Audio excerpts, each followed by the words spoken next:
So here I am, in what was once known as the Great White Capital of the world. This small town on the Western Cape's whale route in South Africa brought tourists and researchers from far and wide to get up close and personal with one of the top predators of our oceans. But over the last decade, Gansbaai has seen a dramatic change in great white numbers, as well as a change in other shark behavior. To understand more about what has been happening here and learn about the current data collection, Callum and I are joining the Shark and Marine Research Institute and their volunteers for a few days. We're hoping to learn more about what has been happening to the great white, as well as see what kind of data is being collected on the other sharks. Of course, with a slight hope we might be so lucky to encounter a great white shark ourselves. Morning! Morning! Thanks. Well, it's definitely a good day to have a good day, and with the excitement of perhaps having some sharks around in the next few days, we are pretty excited, aren't we? Yeah. To get to Gansbaai, we're leaving Cape Town for a scenic 2.5-hour drive along the coastline. As we head out of the city, the landscape quickly transforms with towering mountains rising before us. What are you most excited about, Callum? Oh, there's a lot of things. So I think for me personally, I'm very excited to take part in the research, see what they're doing, especially with the smaller shark species, but also quite excited for the chance to see a great white. Maybe. Emphasis on maybe. As our journey carries along, the views become more and more breathtaking. This is the first time I'm seeing this coastline, so I'm super happy just being a passenger princess and enjoying the view. After a quick stop at Betty's Bay to say hi to the African penguins, we are on our way again and finally reach our destination.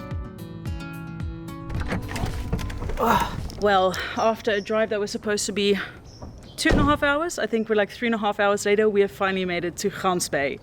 Thank you. Oh, I'm so happy with our little room that Callum and I are sharing. We've each got a bed. We got straight views going out, and it's so nice because this whole place is just filled with shark stuff. So it's getting us really excited. This is so nice. After a brief moment of unpacking, we meet Tash, the volunteer coordinator for the Shark and Marine Research Institute. To properly settle in, she guides us through what they do here, as well as with the White Shark Diving Company, and explains about the different marine life that can be found in this region. Also, she explains what we can expect in the upcoming days. The Shark and Marine Research Institute gathers data on various shark species here in Gansbaai, from the smallest to the largest, which then can be used in various studies. Okay, it looks like we have got a good plan for the upcoming days, and like everything out in nature, things are going to be weather dependent and on the activity of the certain animals that we're trying to look for, sharks of course.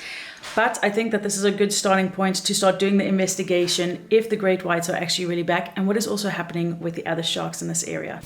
Okay, beanies are on. Beanie is on. We're gonna need it.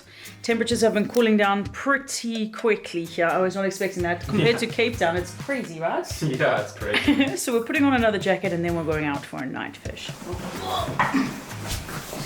I'm a fisherwoman. Ready. Bring the gulls in the back. I'll have it in the back. Going for it. It's a 4x4 for people. It's built for this shit. Yeah. Okay, let's go grab the gear. Yeah. Will you guys go to the back and grab, the same gear that we had yesterday? Thank you. Tonight we are going to go fishing. Tonight's special because we're trying a new type of bait. So we're going to try sardines instead of choka, and we're going to go fishing for the small shark species to try and get population studies done. Cool! In the dark. In the dark. The goal for tonight is to hopefully catch quite a few smaller sharks. They generally become more active at night as they go hunting. We can then jot down different information about them to send off the data for population studies. Sardines ready to go. And it sounds like tonight we are getting to experience the joys of being covered in sardine juices. We've got an expert here. Yeah, literally, yeah. Apparently not, I just broke it. This big? A little smaller. Like this? Yeah. Okay. So loud. She's a pro. Yeah.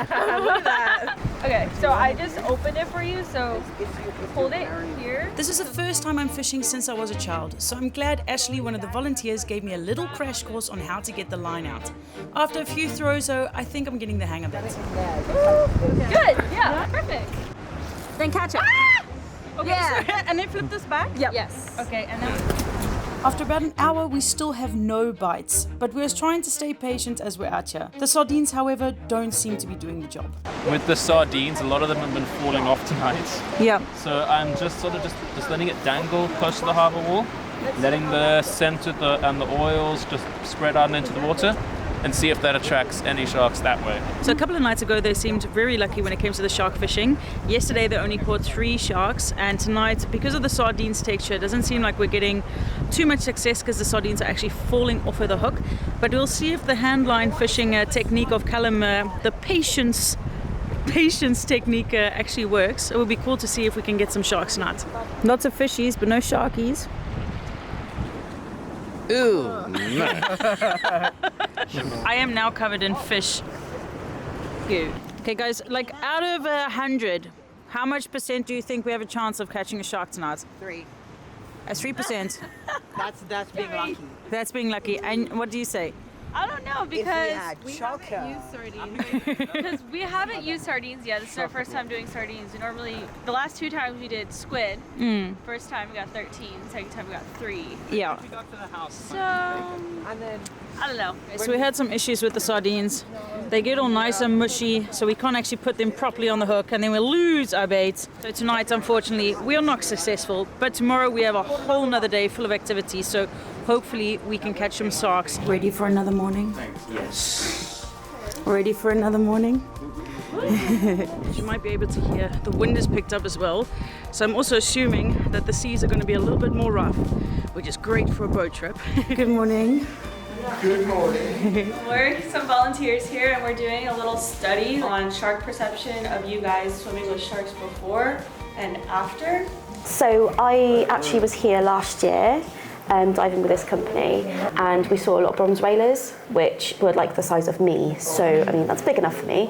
I think my perception beforehand was I didn't really know a lot about them, and you always have that fear of the unknown, I guess. But I think since doing it, I'm much more respectful. Like, you can see the power that they have and the grace that they have, and they're quite incredible, really. The Shark and Marine Research Institute joins all the shark diving trips of their sister company, White Shark Diving Company.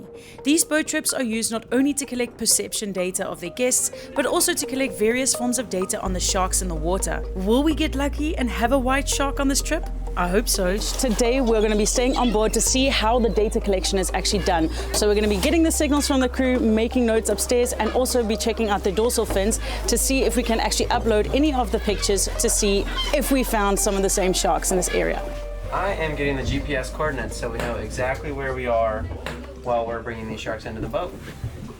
And gathering other environmental data as well, like water visibility and temperature and things like that. So every single time you guys go out, this could potentially differ a little bit, right? Yes, so depending on the conditions, we can have more shark sightings, less shark sightings, and we're just going to compile all this data so we can look at trends over various boat trips. To attract the sharks to the boat, the crew is preparing the water with offcuts strung to a rope.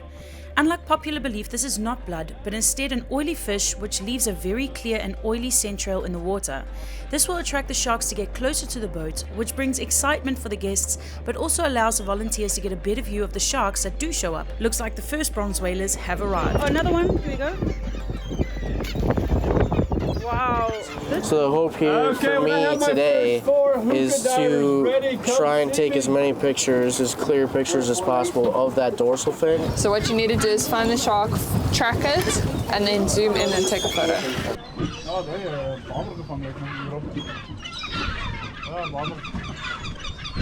So this method, the photo ID method, comes from, it was first used on terrestrial animals like zebras, elephants, and then eventually it was tried on the flukes of the whales, dolphins, and eventually sharks. The white sharks were one of the first shark species it was tried on, and it's a method we've been using to identify the sharks coming into the area. So it's based on the premise that just like our fingerprints make us unique to one another, the sharks have a notches pattern on their primary dorsal fin that renders them unique individuals and allows us to identify them and then actually count how many different sharks we are seeing over time. this over a period of like 3 to 5 years to actually generate a population estimate, because what you are doing, you are literally marking and recapturing these individuals by just getting a photo ID or a dorsal fin image of them. So it's like a photo album where all the sharks you have captured in the past, you have at least one good picture representing their dorsal fin. So over time the database grows. The more fins you capture, the more individuals are in the database, the more individuals you need to match against to make sure that new picture you just took today is a resighted or a new individual.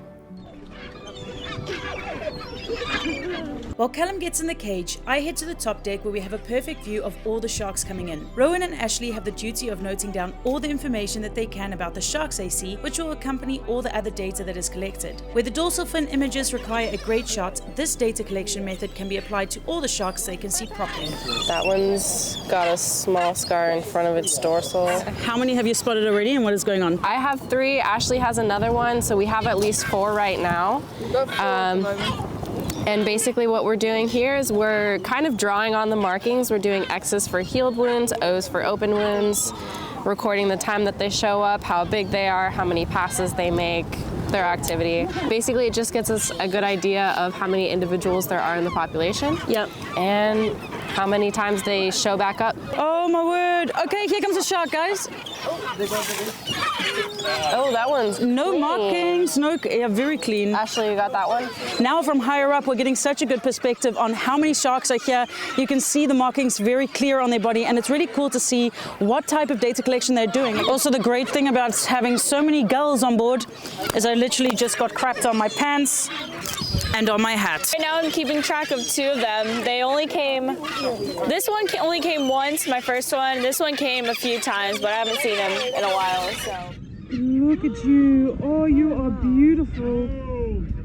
We rarely saw bronze whaler sharks around the cage diving boats prior to 2017.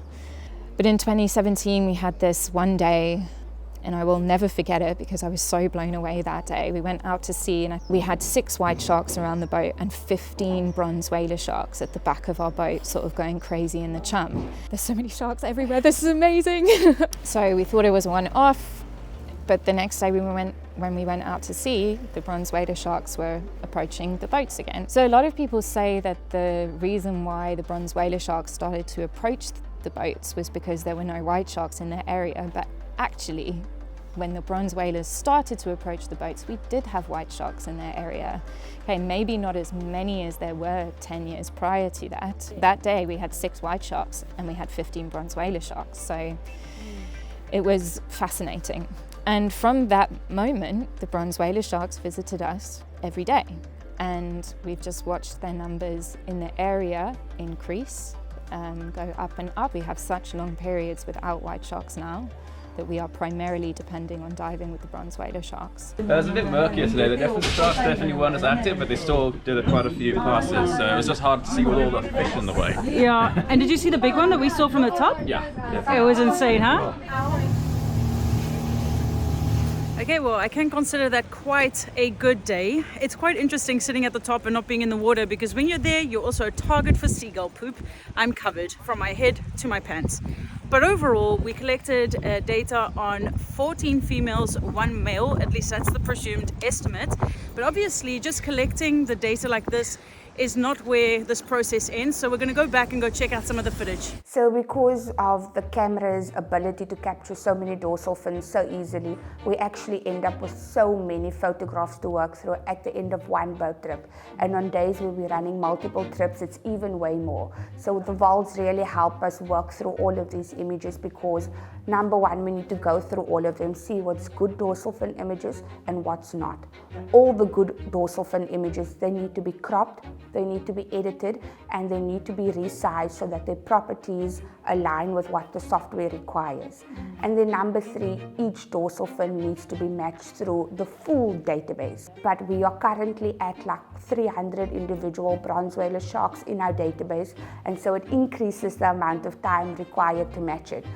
It has been another long day. Being on a boat and doing research like this definitely takes it out of you. But it's very interesting to see what they're getting up to with the identification of the bronze whaler sharks. But still, what is happening to the great whites? Because they used to be here with so many congregating in Gansbaai, and now there are only maybe a couple of confirmed sightings. One part of the experience I've really enjoyed here so much is getting to bond with other volunteers over good food and similar interests. Check the description of this video to find out all the info you need to know to volunteer with SMRI as well. Why, Rachel? Why so serious? Oh my soul! Ready? After our time above the waves, it is finally time to dive into the water with the hopes to find some sharks. Not the big ones this time, but the smaller ones. Our first snorkel, a total bust. No sharks in sight, but we aren't giving up that easily. So one day later, we are back in the water, determined to try again. Good morning. So hopefully today our chances are a little bit more lucky when it comes to the small sharks.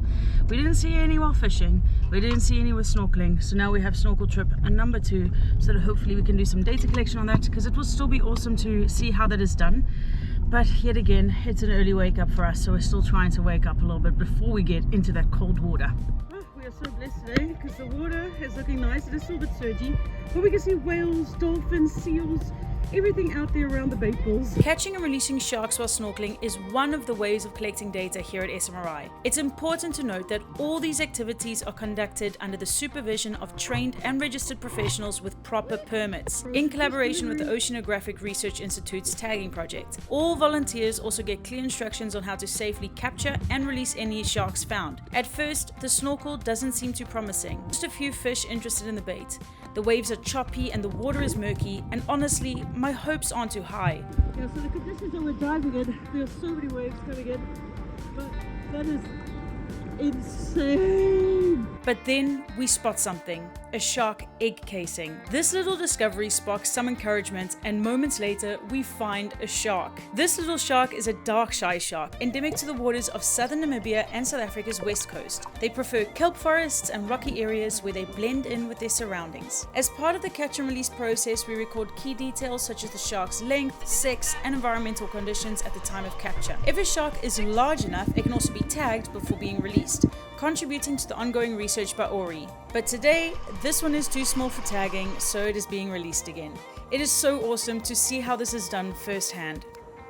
Well, that was really cool. I'm so happy that at least we got one shark. Despite the fact that they've gotten lots of sharks before, it is still really cool to see how this goes. And this was a species that I've never seen before. I've seen the puff-headed shy shark, I've seen pajama shark, but I've never seen a dark shy shark before in the wild.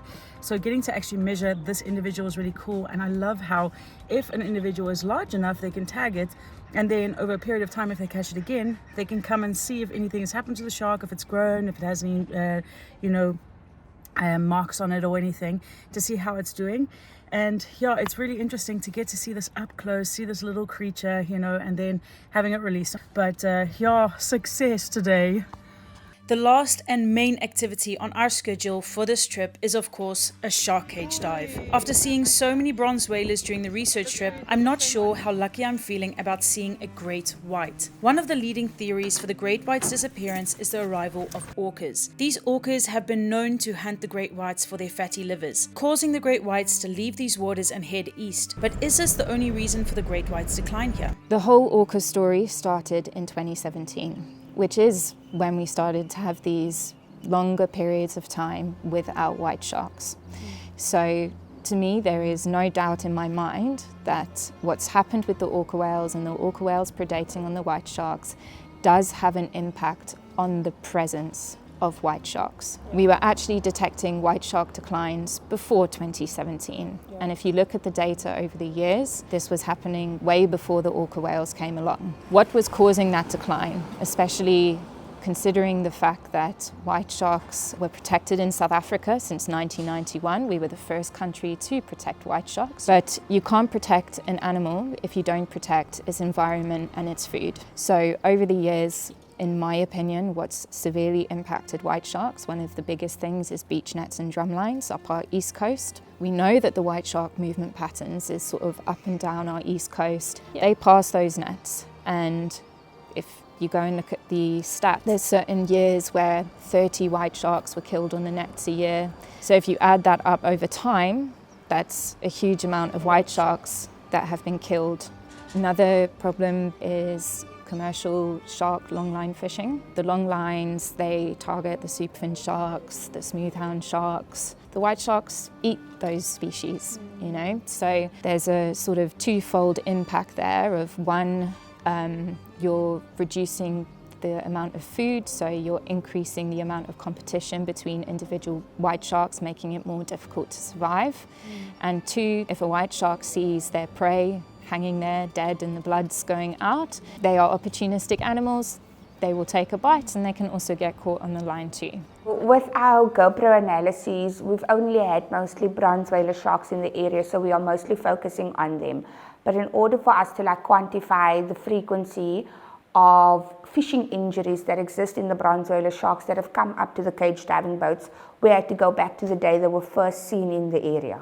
So this was 2018. Of course, we didn't just start when we saw the bronze whaler sharks. We started going through the footage from the beginning, January 2018, and then working our way to see if we could actually see any differences, and then if we could see a transition from white sharks to bronze whaler sharks as well. So this was one of the videos we found, and you guys will see this is a white shark. And if I just go a little bit back, this is actually a white shark with a hook still lodged in its jaw, as well as its right pectoral fin being entangled by fishing line. So the intention never was to quantify this effect on white sharks, because I have not seen that many white sharks to have made this observation. When I started in the bay, it was only bronze whaler sharks. I came in 2021, I started my master's degree, and my first shark that I saw was a bronze whaler shark. So all the research that has followed has been primarily focused on this shark. But in this video, which was in 2018, we actually see that the white shark itself has some of the fishing injuries that we were interested in studying on the bronze whaler sharks. Well, we made it into the harbor, and seeing all of these boats with the cages on the back, I'm getting pretty excited. I've never done this before. Callum has had a shark cage diving experience, but I haven't, so, well, I'm so curious. I'm a little bit more nervous than I thought that I would be.